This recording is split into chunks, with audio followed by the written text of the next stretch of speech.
Hello बच्चों, कैसे हैं आप सब। आज हम अपना वर्कशीट एज अ रिवीजन करेंगे क्योंकि आपका जो कोर्स है वो कंप्लीट हो चुका है और इस कारण हम रिवीजन स्टार्ट कर रहे हैं। तो रिवीजन के लिए वर्कशीट आपके पास है ही है सबके पास। तो हम पाठ 8 और पाठ 9 दोनों की वर्कशीट करेंगे, ठीक है। उसके बाद हम और जितनी वर्कशीट बची है वो भी हम किसके जैसे करेंगे बेटा, रिवीजन के तौर पर करेंगे, ठीक है। आप सबके पास वर्कशीट है, आप सभी ये वर्कशीट सॉल्व कीजिएगा। देखिए पाठ 8 की वर्कशीट आप देख रहे हैं। सबसे पहले क्या लिखा हुआ है, पाठ के आधार पर कोष्टक में से सही शब्द छांट कर खाली जगह भरिए। दिया है पाठ के आधार पर। तो पाठ 8 क्या था बेटा, हमारी जिम्मेदारी, जिसमें रजत नाम का एक लड़का होता है जो अपने घर के आसपास होती हुई सफाई कर्मचारियों के द्वारा जो दवाई का छिड़काव किया जाता है उसको देखता है। उसके बाद वो अपनी मम्मी से पूछता है कि ये लोग क्या कर रहे हैं। तब उसकी मम्मी क्या बताती है कि ये लोग सफाई कर्मचारी है और हमारे मोहल्ले में जो गंदगी फैली हुई है, जहाँ पानी रुक जाता है, वहां पर मच्छर के अंडे जमा हो जाते हैं, है ना। तो उनको साफ करने के लिए, उनको मारने के लिए क्या किया जाता है, दवाई का छिड़काव किया जाता है। तो उसको देख करके फिर वो सफाई का महत्व जानता है और साथ ही उसके मन में कैसे सवाल उठते हैं कि वो कैसे अपने आसपास के पूरे वातावरण को साफ सुथरा रख सकता है। फिर वो क्या करता है कि मक्खी मच्छर से फैलने वाले रोगों के बारे में भी उसकी मम्मी उसको बताती है। फिर वो ये कहता है कि इन सब के जिम्मेदार कौन है, इन सब के जिम्मेदार तो हम ही हैं। तो हमको क्या करना चाहिए, हमारे चारों ओर सफाई रखनी चाहिए। फिर जब वो अपने दोस्तों के साथ खेलने जाता है पार्क में, तो वो अपने दोस्तों के साथ मिलकर जिस पार्क में वो खेलता है उस पार्क की भी वो सफाई करता है ना। तो देखिए उस पाठ का ही ये वर्कशीट है। आपको ये पाठ मैंने इसीलिए सारांश में बताया ताकि आपको याद आ जाए और वर्कशीट हल करने में आपको आसानी हो। तो सबसे पहला इसका सवाल है कि खाली जगह आपको भरनी है, किससे भरनी है, सही शब्द छांट कर भरनी है। तो मक्खी मच्छरों से रोग न फैले इसलिए क्या करते हैं, डैश का छिड़काव कर रहे हैं। किसका छिड़काव कर रहे हैं बेटा, दवा का कर रहे हैं कि पानी का कर रहे हैं, दवा का छिड़काव किया जा रहा है ना। तो यहां पर हम क्या लिखेंगे, दवा। क्या लिखेंगे हम यहां पर, दवा, दवा का छिड़काव किया जा रहा है। दवा पे हम टिक लगाएंगे और ये दवा यहां पर लिखेंगे। उसके बाद दूसरा प्रश्न, दूसरा क्या दिया हुआ है, बीमारियां फैलाने में डैश का बहुत बड़ा हाथ है। अभी हमने बताया था किसका हाथ होता है बीमारियां फैलाने में, सफाई का कि गंदगी का, गंदगी का। बिल्कुल सही कह रहे हैं आप। यदि जहां पर गंदगी होती है वहीं पर बीमारियां फैलती हैं, तो साफ सफाई का ध्यान बहुत रखना पड़ता है। फिर है, देखते ही देखते वह पार्क एक डैश पार्क बन गया। स्वच्छ पार्क बन गया कि अस्वच्छ पार्क बन गया, स्वच्छ पार्क बन गया। बिल्कुल सही। कैसे पहचाना आपने, क्योंकि स्वच्छ पार्क किसने बनाया, रजत और उसके दोस्तों ने मिलकर बनाया, है ना। तो कैसा पार्क बन गया, ये स्वच्छ पार्क बन गया। अब सफाई रखना हम सबकी क्या है, क्या है सफाई रखना, मर्जी है कि जिम्मेदारी है, हम सबकी जिम्मेदारी है। तो आखिरी वाले में क्या आ जाएगा आपका, जिम्मेदारी। क्या है, सफाई रखना हमारी जिम्मेदारी है, ठीक है। अब उसके बाद दूसरा देखिए, आप देख रहे हैं दिए गए शब्दों के वर्ण विच्छेदन से खाली जगह भरिए। क्या दिया हुआ है, वर्ण विच्छेदन से आपको खाली जगह भरनी है। वर्ण विच्छेद करना आपको पता है कैसे हम करते हैं वर्ण विच्छेद? एक एक वर्णों को हम अलग अलग लिखते हैं। आप जानते हैं व्यंजन जो होते हैं, व्यंजन किससे मिलकर बनते हैं? स्वर से मिलकर बनते हैं। तो हम किसका वर्ण विच्छेद करते हैं? शब्द का वर्ण विच्छेद करते हैं। शब्द कैसे बने होते हैं? स्वरों और व्यंजनों से मिलकर शब्द बनते हैं, है ना। तो पहला शब्द देखिए मुस्कान। मुस्कान में म में कौन सी मात्रा लगी हुई है? ऊ की मात्रा। तो यहाँ पर खाली जगह पर क्या आ जाएगा? ऊ। कौन सा ऊ आएगा? छोटा ऊ आएगा। ठीक है। अब फिर स, अ, क। अब क्या आएगा? क आएगा ना, क और आ। तो यहाँ पर क्या लिखेंगे? क का ऐसे हलंत और उसके बाद में आ की मात्रा है, तो ये स्वर क्या हो जाएगा? आ। क आ न अ। तो क्या हो गया? ये मुस्कान हो गया। ये मुस्कान। अब वैसे ही कीटाणु, तो क में कौन सी मात्रा लगी है? यहाँ पर बड़ी की मात्रा लगी है, तो इसको लगाइए अब बड़ी की मात्रा। ये ऐसे ई लिख करके ये गई मात्रा और ये इसके नीचे लाइन। फिर ट, आ, क, ई, ट, आड़, ऊ, कीटाणु। क्या हो गया वो पूरा? कीटाणु। उसके बाद तीसरा शब्द है हमारा सफाई। देखिए इसमें आपको दिख रहा होगा स। क्या आएगा यहाँ पे? स सांप का हलंत लगा हुआ।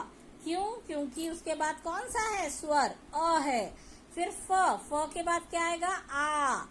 आ आम का, ये भी स्वर आएगा। फिर क्या है? ई, ये भी क्या है? स्वर है।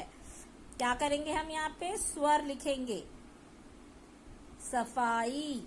तो इस तरीके से आपने देखा कि यहाँ क्या क्या आया। एक पहले जगह पर आया स, दूसरी जगह पर आया आ, तीसरी जगह पर आया ई। सफाई। तो कौन सा शब्द बन गया? सफाई। तो ये आप देख रहे हैं पूरा हो गया। आप पहले में मुस्कान, दूसरे में कीटाणु, तीसरे में सफाई। इस तरीके से हमने इन तीनों शब्दों के वर्ण विच्छेदन में जो जो वर्ण अधूरे थे इनको क्या कर दिया? पूरा कर दिया। अब तीसरा प्रश्न 3, दिए गए वाक्यों में से कर्ता शब्दों को छांट कर अलग लिखिए। ठीक है, क्या किया इसने? कर्ता शब्दों को अलग छांट कर लिखना है। कर्ता शब्दों को अलग। कर्ता किसे कहते हैं बेटा? जो कार्य करता है वो क्या कहलाता है? कर्ता कहलाता है। अब रजत घर की बालकनी में खड़ा था, तो इसमें किसके बारे में? कर्ता कौन है इसमें? रजत। बिल्कुल सही। तो यहाँ पर कर्ता क्या हो जाएगा? रजत। क्या हो जाएगा यहाँ पर? कर्ता रजत हो जाएगा। दूसरे में देखते हैं माँ अंदर चली गई। तो इस वाक्य में किसके बारे में कहा गया है? माँ के बारे में। तो यहाँ कर्ता कौन है? माँ। तो यहाँ पर क्या आ जाएगा? माँ। ठीक है। उसके बाद तीसरा शब्द क्या लिखा है? दोस्तों ने पार्क की सफाई की। तो यहाँ पर कर्ता कौन है? दोस्त। दोस्त क्या है कर्ता? यहाँ पर दोस्त है यहाँ पर कर्ता। तो इस तरीके से ये वाला भी आपने पूरा कर लिया। इसके बाद चौथा वाला आपका आता है। चौथा प्रश्न आपका दिया है, देखिए, दिए गए शब्दों से नए शब्द बनाकर लिखिए। क्या करना है हमको? ये शब्द दिए हैं मान, योग, गुण, इनसे क्या करना है हमको? नए शब्द बनाना है। ठीक है, तो कैसे करेंगे हम? मान। मान से क्या शब्द बन सकता है? नया शब्द बताइए। तो मान से कौन कौन सा शब्द बन सकता है? मान। इनसे नए शब्द बनाने हैं। माननीय होता है एक, माननीय।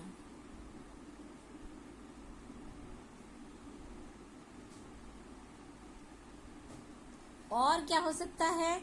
मानक। ठीक है, मानक और माननीय। योग, सहयोग, सहयोग। या फिर क्या और बना सकते हैं हम? योगशाला। योगशाला, जहां क्या सिखाया जाता है? योग सिखाया जाता है। क्या सिखाया जाता है? योग सिखाया जाता है योगशाला में। अब गुण, गुण में आप क्या बना सकते हैं? देखिए, गुण में यदि हम वान प्रत्यय लगाते हैं तो ये बन जाएगा आपका गुणवान, और यदि हम इसमें उपसर्ग लगाते हैं तो ये बन जाएगा अवगुण। देखिए, यदि हमने आगे लगाया तो अवगुण बन गया, और हमने पीछे लगाया एक शब्द तो क्या बन गया? गुणवान। ठीक है, तो इस तरीके से इन जो शब्द दिए हुए थे, इन शब्दों से हमने नए नए शब्द बना दिए। ठीक है, अब प्रश्नों के उत्तर। तो प्रश्नों के उत्तर में पहला प्रश्न आपका क्या चल रहा है कि रजत के दिमाग में किस तरह के सवाल उठ रहे थे? क्या दिया गया है? रजत के दिमाग में किस तरह के सवाल उठ रहे थे? तो क्या सवाल उठ रहे थे रजत के दिमाग में? उत्तर आपको कुछ याद है? क्या सवाल उठ रहे थे रजत के दिमाग में?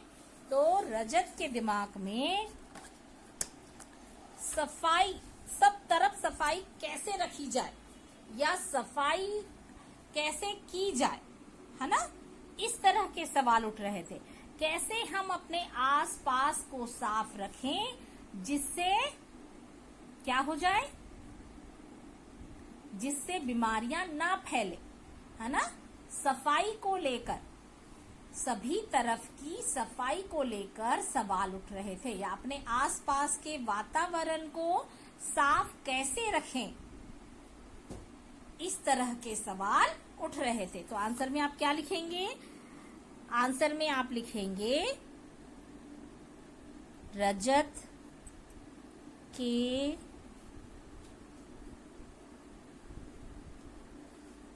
दिमाग में आसपास की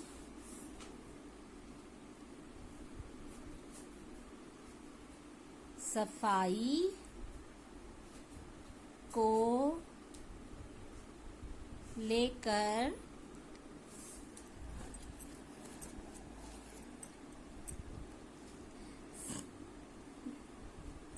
सवाल उठ रहे थे। ठीक है, पहला उत्तर हमने क्या दिया? रजत के दिमाग में किस तरह के सवाल उठ रहे थे? तो रजत के दिमाग में आसपास की सफाई को लेकर सवाल उठ रहे थे। दूसरा उत्तर 2, मच्छर के काटने से कौन कौन से रोग होते हैं? तो बेटा, मच्छर के काटने से कौन कौन से रोग होते हैं? मच्छर के काटने से मलेरिया और डेंगू तथा फाइलेरिया, ये तीनों रोग मच्छर के काटने से होते हैं। ठीक है, तो कौन कौन से रोग होते हैं? मलेरिया, डेंगू और फाइलेरिया।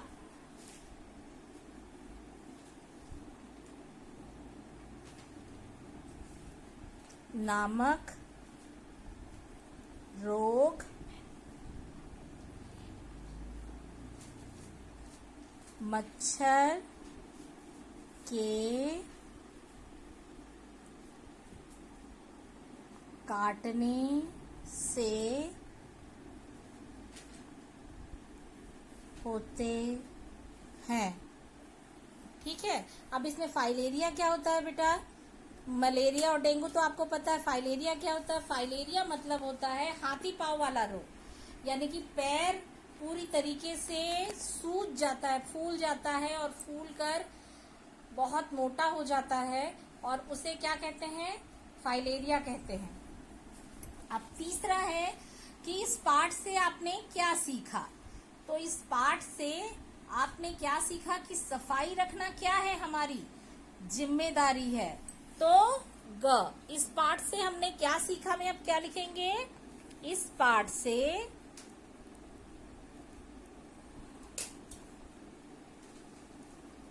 हमने सीखा कि सफाई रखना हमारी जिम्मेदारी है।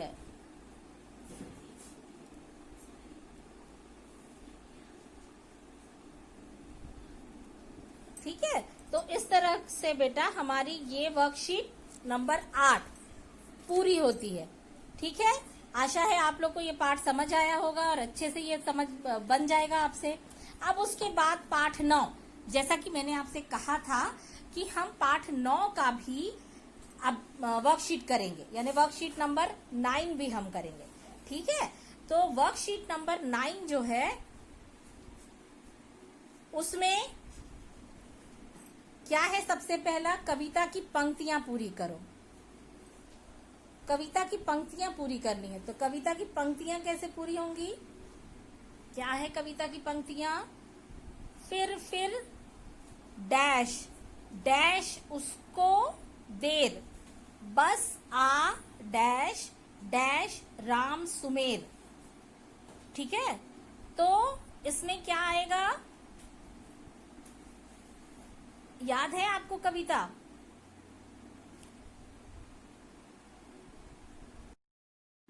हाँ, तो बेटा हम इस कविता की पंक्तियां पूरी कर रहे थे कि फिर कोशिश करते करते बहुत लग गई उसको देर, बस आ पहुंचे डंडा लेकर घर के मालिक राम सुमेर।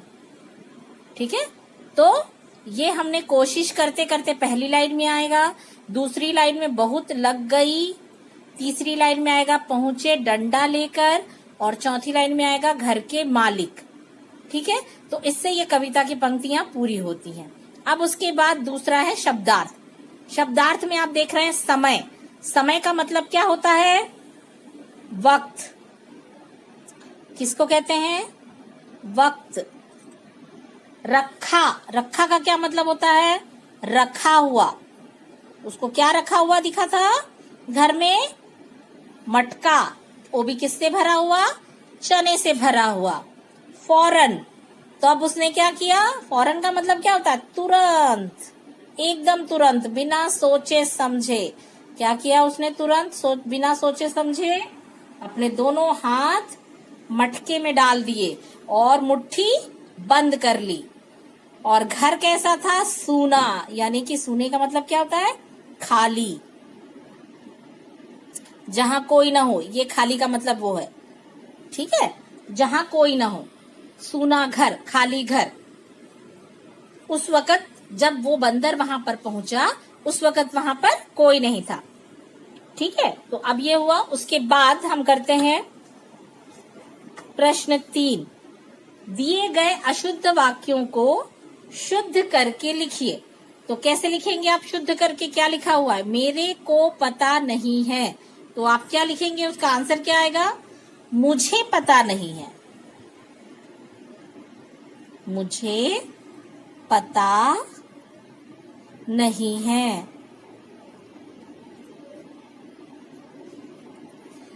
पेड़ पर से बंदर कूदा।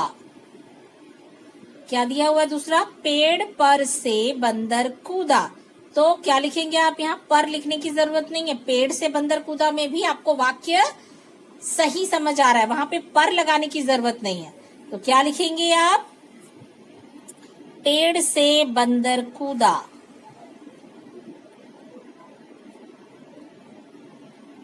पेड़ से बंदर कूदा।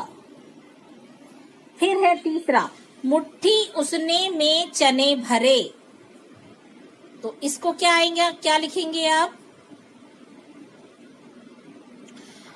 उसने मुट्ठी में चने भरे। क्या लिखेंगे हम? उसने मुट्ठी में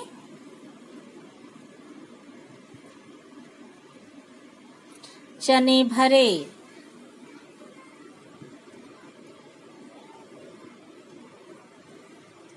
ठीक है, चने भरे।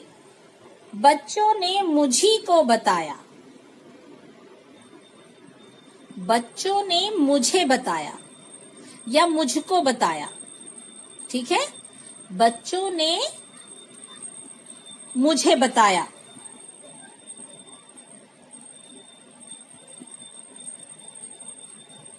बच्चों ने मुझे बताया।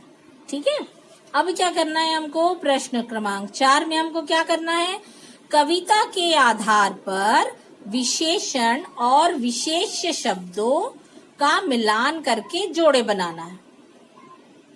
ठीक है, अब क्या क्या चीज दिया इसमें, भूखे, कुरमुरे। तो कुरमुरे क्या होते हैं, चने होते हैं। और भूखा कौन था, बंदर था। ये देखिए इधर भी दिया हुआ है, भूखा कौन था, बंदर था। लालची, अब छोटा, भरी और सूना। यहाँ पर दिया है मुट्ठी, बंदर, घर, बंदरमल। ठीक है, तो अब यहाँ पर आपको बताना है कि क्या क्या आ सकता है। तो सबसे पहले मान लो हम ये देखें, भूखा। तो भूखा कौन था, बंदर था, है ना। बंदरमल भूखा था। लालची बंदर भी आ सकता है और भूखा बंदर भी आ सकता है। और कुरमुरे तो चने आएंगे, कुरमुरे के साथ में क्या आएंगे, चने थे कुरमुरे, है ना। छोटा, छोटा के साथ क्या आएगा, छोटा मुंह। छोटा क्या था, मुंह। किसका मुंह छोटा था, मटके का मुंह छोटा था। ठीक है, भरी, मुट्ठी। भरी क्या है, मुट्ठी। सूना, घर। तो ऐसे सबसे पहले हम ज्वाइन कर देते हैं इसमें, सूना घर। या एक काम करते हैं, इसमें सब में पहले हम 1 2 3 4 कर देते हैं। तो ये हो गया 1, ये हो गया 2, इधर हम लेके आ गए, ये हो गया 3, ये हो गया 4, ये 5 और ये 6। ठीक है, अब सूना का घर कर दिया हमने, तो ये 6 का यहाँ बन गया पेयर। ठीक, भरी क्या थी, मुट्ठी, तो ये हो गया 5। छोटा, छोटा क्या था, मुंह। छोटा क्या था, मुंह। तो यहाँ पर क्या लिखेंगे हम, 4 नंबर यहाँ पर आ गया। कुरमुरे का हमने क्या किया था, चना, तो ये 2 नंबर यहाँ पर आ गया। ठीक है, इसको इससे जोड़ देंगे। और भूखा, भूखा हम कर देते हैं बंदरमल, तो ये कर देते हैं। और लालची क्या कर देते हैं, बंदर कर देते हैं। तो ये हो गया आपका तीसरा। इस तरीके से आपने सभी बना लिया, भरी, मुट्ठी, छोटा मुंह, ठीक है, और लालची बंदर, और पहले का ये। अब क्या करना है हमको, अब हमको यहाँ पर सबको बगल में लिखना है। देखो जोड़े बना करके कर दिए हमने, जोड़े हमने सबके बना लिए। अब हमको क्या करना है, यहाँ पर लिखना है, जगह दी हुई है, इस जगह पे लिखना है। तो हम कैसे लिखेंगे, भूखे के साथ हमने क्या किया, बंदरमल किया है। तो यहाँ पर लिखिए भूखा बंदरमल। ठीक है, कुरमुरे चने, तो यहाँ पर क्या आ जाएगा, कुरमुरे चने। अब तीसरा, लालची क्या किया हमने, बंदर कर दिया, तो यहाँ पर क्या आ जाएगा, लालची बंदर। अब छोटा क्या था, मुंह था छोटा, तो छोटा मुंह।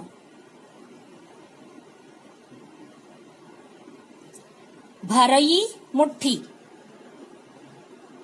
भरी मुट्ठी। और सूना क्या था, घर। क्या था, सूना घर था। तो ये हो गया हमारा सारा। ठीक है, समझ आ गया सबको। अब उसके बाद फिर हमको क्या लिखना है, प्रश्नों के उत्तर लिखना है। तो प्रश्न क्या क्या है इसमें हमारे, घड़ा देखकर बंदर ने क्या कोशिश की। तो घड़ा देखकर बंदर ने क्या कोशिश की, में आप क्या बताएंगे, क्या किया बंदर ने? तो पहला उत्तर 1 हम यहाँ पे लिखते हैं, उत्तर 1। तो घड़ा देखकर बंदर ने क्या कोशिश की कि उसमें क्या निकाले वो, क्या निकाले वो? चना निकालने की कोशिश की, मुट्ठी भरकर चना निकालने की कोशिश की, है ना? तो क्या लिखेंगे आप उत्तर में? घड़ा देखकर, घड़ा देखकर बंदर ने मुट्ठी भर चना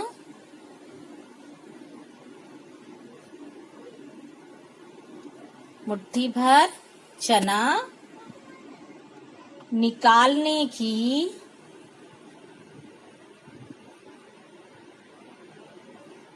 कोशिश की।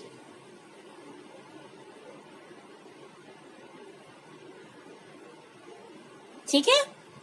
अब दूसरा प्रश्न क्या दिया है? राम सुमेर कौन थे? तो उत्तर 2। कौन थे राम सुमेर? हमने ये कविता में भरा था। कौन थे? घर के मालिक राम सुमेर। तो कौन थे राम सुमेर? क्या लिखोगे आप उत्तर में? राम सुमेर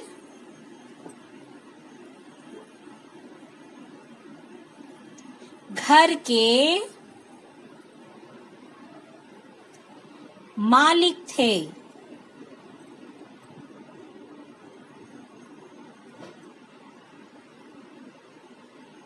ठीक है। अब उत्तर 3, प्रश्न 3 क्या है? इस कविता को पढ़कर आपने क्या सीखा? तो क्या सीखा आपने कि क्या नहीं करना चाहिए हमें? लालच नहीं करना चाहिए, है ना? क्या क्या सीखा हमने? इस कविता को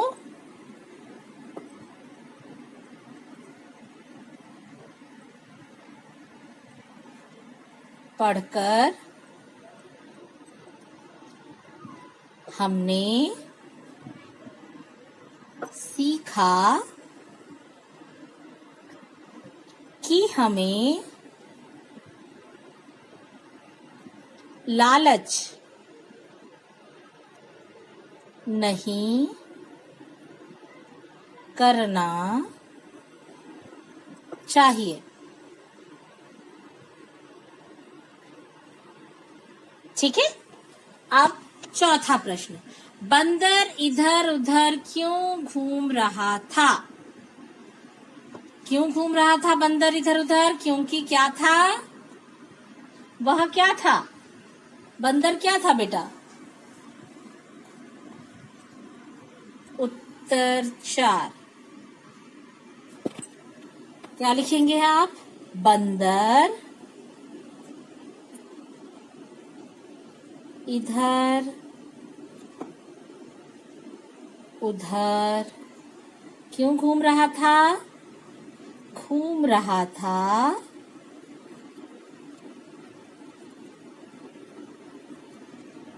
क्योंकि वह भूखा था। ठीक है, क्योंकि वह भूखा था। तो इस तरह से बेटा आपकी दोनों वर्कशीट वर्कशीट 8 और वर्कशीट 9 दोनों वर्कशीट क्या हो गई हमारी? पूरी हो गई। तो आपकी ये दोनों वर्कशीट का रिवीजन हो चुका है। अब आप लोग बाकी प्रश्नों के उत्तर अच्छे से याद करेंगे। ठीक है? Okay, thank you.